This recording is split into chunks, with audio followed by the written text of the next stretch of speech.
Maíz, planta herbácea americana de la familia de las gramíneas. Efectivamente es una gramínea con espigas y frutos harinosos como otros cereales como el trigo y el arroz. Y los investigadores ya no tienen duda de que efectivamente se originó en el continente americano. Específicamente en el Valle de Tehuacán, en Puebla, fueron encontradas las muestras más antiguas de maíz cultivado. Una gran variedad de especies que datan de más de 7,000 años. Junto con el frijol y la calabaza, fue el cultivo característico de las ulteriores culturas mesoamericanas. Uno de los rasgos más característicos del maíz es el grado de domesticación al que ha sido sometido desde tiempos antiguos. Las variedades de maíz que comemos no pueden prescindir de la mano de los agricultores, porque el maíz cultivado no puede propagar sus semillas. Los granos se quedan apretadamente envueltos en la vaina. Además, una buena mazorca, milenariamente, ha sido el fruto de habilidades y de técnicas tradicionales que no solo significan la siembra, la cosecha y el almacenamiento, sino también la obtención de una semilla mejorada.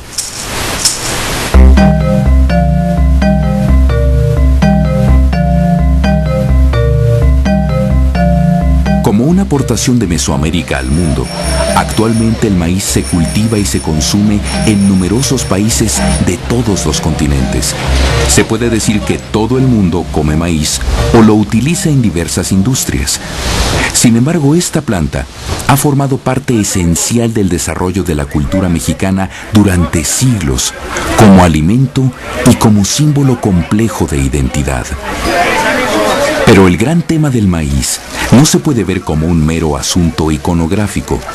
La cuestión del maíz comprende la posibilidad de la soberanía alimentaria, la realidad de un producto estratégico en el tablero de la globalización comercial, la revalorización del campo y los campesinos y, por supuesto, el problema de la nutrición.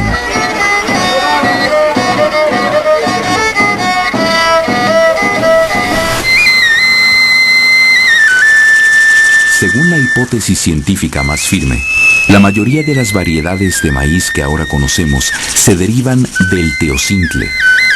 Para obtener las variedades evolucionadas, que no pueden crecer sin ayuda del hombre, los pobladores mesoamericanos seleccionaron las semillas que producían las mejores plantas y por métodos de cruza consiguieron granos de alta calidad. La palabra maíz la trajeron los españoles de las tierras antillanas ya colonizadas antes de la conquista de México Tenochtitlan. En lengua náhuatl, los diversos nombres que recibía el maíz denominaban el estado de madurez de la mazorca. Xilotl, cuando todavía está tierna. Elotl, cuando ya están formados los granos. Centli, cuando está seca. La planta también recibía el nombre de tlaoli. A veces se le llaman también tonacayo, o sea, nuestra carne. Sí, no es el único alimento que recibe ese nombre, pero es el que lo recibe de manera preferente. En ese sentido, se es de maíz porque es la planta fundamental que se come. Ese es el sentido que originalmente que tiene. Entre los mayas el sentido es todavía más claro. En su propia versión de las creaciones del mundo, los hombres actuales son forjados de masa de maíz. Pero es una variante dentro de una misma idea mesoamericana. La compleja figura de Quetzalcóatl, hombre y dios, gobernante y sabio, gran héroe del panteón mesoamericano, es para mayas, quichés, cachiqueles, mixtecos y mexicas el gran dador de sabiduría y riqueza. Fue él quien, en una edad cósmica, ayudó a los hombres a encontrar el sustento primordial, el maíz. En los códices se dice que cuando Quetzalcóatl reinaba en Tula, todo era abundancia y dicha. Las mazorcas eran tan gruesas como la mano del metate. En la cosmovisión mesoamericana, todo lo visible tenía un origen divino. Entonces realmente no hay un corte fuerte, profundo entre lo sagrado y lo profano, más bien hay un continuo, hay una continuidad muy fuerte. En ese sentido, el maíz comparte esas peculiaridades de esta visión del cosmos mesoamericano. El maíz es algo que proviene del ámbito divino en esta concepción. Entonces, de entrada es un ser divino y está cargado de sacralidad en todas sus partes, en todos sus elementos, en todo, desde que se siembra hasta que se cocina, tiene una carga sagrada el maíz. Pero también en el nivel humano, el ciclo del trabajo agrícola, la actividad por excelencia dadora de alimento, tenía una importancia vital, incluso dentro de la estructura teocrática y guerrera de los mexicas. En el México prehispánico no había ejércitos profesionales. No se podía hacer guerra cuando se estaba cultivando, cuando se estaba cosechando. No había guerras. ¿Por qué? Porque todo el mundo andaba cosechando, cultivando y no había quien guerreara. Cosas como esas, la política se veía influida, los tiempos de guerra, por el tiempo del maíz. Sabemos que en la dieta de los antiguos mexicanos, las distintas preparaciones del maíz tenían un lugar preponderante en combinaciones básicas con calabaza, frijol, chile, miel, cacao y hierbas, pero también acompañando guisos con aves, pescados, reptiles, insectos y gran variedad de legumbres y frutos. También se conocen las golosinas como los tamalitos con amaranto o con capulín. En los esquites, una receta verdaderamente antigua, se mezcla el sabor de los granos de elote con el perfume del epazote y del chile de árbol. No resisto contarles que las palomitas desde luego son mesoamericanas, es decir, las palomitas son muy antiguas en nuestra historia. Bueno, una de las recetas más antiguas que yo he encontrado, o digamos de tradición más antigua, es una entre los lacandones, donde ellos hacen palomitas simplemente tomando el maíz y poniéndolo en un lugar que han limpiado bien del fuego, es decir, donde lo que hay es ceniza caliente.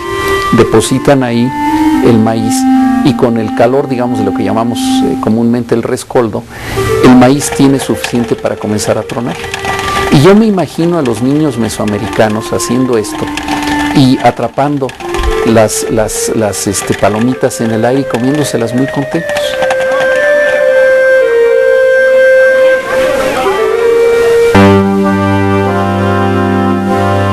Desde su establecimiento, los primeros colonizadores españoles se sintieron desolados por la falta de pan de trigo.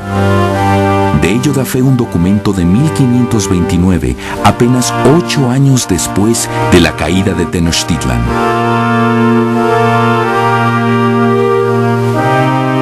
Por cuanto esta ciudad está muy mal proveída de pan, las mujeres que lo solían amasar no lo quieren hacer. Ordenaron a todas las mujeres casadas y solteras que de aquí adelante amasen y vendan pan.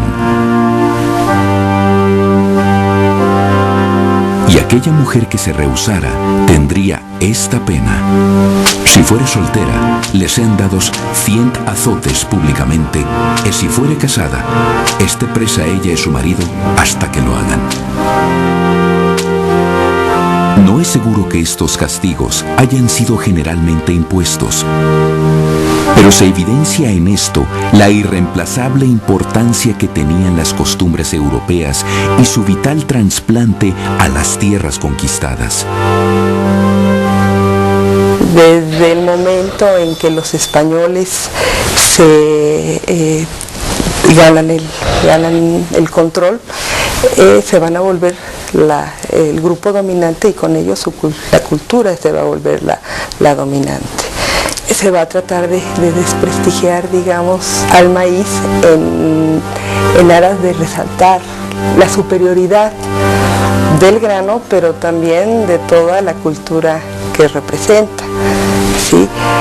Sin embargo, esto no se da, digamos, de una manera generalizada. Y paralelamente vas a tener españoles que tienen que reconocer las ventajas, sino a veces la superioridad en algunos aspectos que tiene el maíz frente al trigo, ¿no?